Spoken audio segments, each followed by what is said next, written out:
Hello दोस्तों, स्वागत है आपका मेरे चैनल में। दोस्तों, आज मैं बात करूंगा कि प्रबंधकीय लेखांकन किसे कहते हैं, इसका अर्थ क्या होता है। दोस्तों, प्रबंधकीय लेखांकन बहुत ही इंपॉर्टेंट है हमारी बीकॉम एग्जाम के लिए। और ये इसका मतलब समझ में आ गया तो पूरा चैप्टर समझ में आ जाएगा, नहीं तो नहीं आएगा। तो अब पहले सबसे पहले मैं इसका अर्थ हम पढ़ लेते हैं कि इसका अर्थ क्या होता है, फिर इसको मैं समझाऊंगा।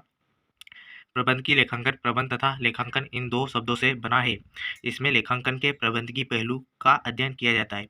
प्रबंधकीय लेखांकन में लेखा विधि को इस ढंग से पुनः रूपांकित करने पर बल दिया जाता है कि नीति का निर्धारण करने, क्रियान्वयन को नियंत्रित करने तथा प्रभावशीलता का मूल्यांकन करने में प्रबंध तंत्र के लिए यहाँ सहायक होता है। हमने इसका अर्थ पढ़ लिया है और अब मैं इसको समझाता हूँ जिससे आपको आसानी से ये समझ में आ जाए।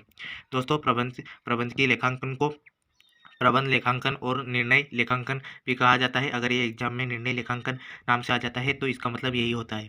और ये दो शब्दों से मिलकर बना होता है प्रबंध, जिसका मैनेजमेंट इसका जिसका अर्थ होता है कि जो भी हमारे पास साधन है, संसाधन है, उनका उपयोग करना, समुचित उपयोग करना उनका, जिससे कि हमारा व्यवसाय चल सके। जितने जैसे मान लीजिए हमारे पास जो भी है, जो भी साधन है उससे ही हमें उसका उपयोग करके मैनेजमेंट करना है। अब यहाँ लेखांकन का अर्थ होता है अकाउंटिंग से जितने जितने भी कंपनी के पैसों के व्यवहार होते हैं उनका लेखा करना। तो यहाँ पर इसका अर्थ होता है कि मैनेजमेंट के लिए ऐसी लेखा विधि अकाउंटिंग मेथड का उपयोग करना जिससे कि भविष्य के लिए उससे भविष्य के निर्णय आसानी से लिए जा सके। उससे जो भी अकाउंटिंग का काम है वो समझ में आ सके मैनेजमेंट अकाउंटिंग से। जैसे आपको मैं समझा देता हूँ कि एक कंपनी है, उसमें एक मैनेजर मैनेजमेंट अकाउंटिंग की एक 10 मेथड में से एक मेथड उपयोग करता है। वो सभी पैसों के लेन देन के लिए, अकाउंट के लिए, और उसी उसी को बनाता है।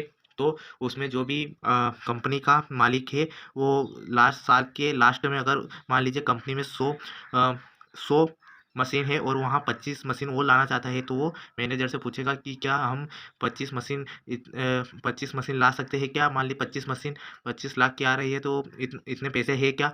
तो वो बताएगा कि हमारे पास सिर्फ 18 लाख रुपए है, बाकी लोन ले लेते हैं। तो उससे पूछा जाएगा कि यार लोन हम आसानी से चुका पाएंगे, हमें इतना प्रॉफिट हो रहा है। तो वो आसानी से बता पाएगा कि हाँ, हम एक साल में ये लोन चुका देंगे, हम 25 मशीन ला सकते हैं।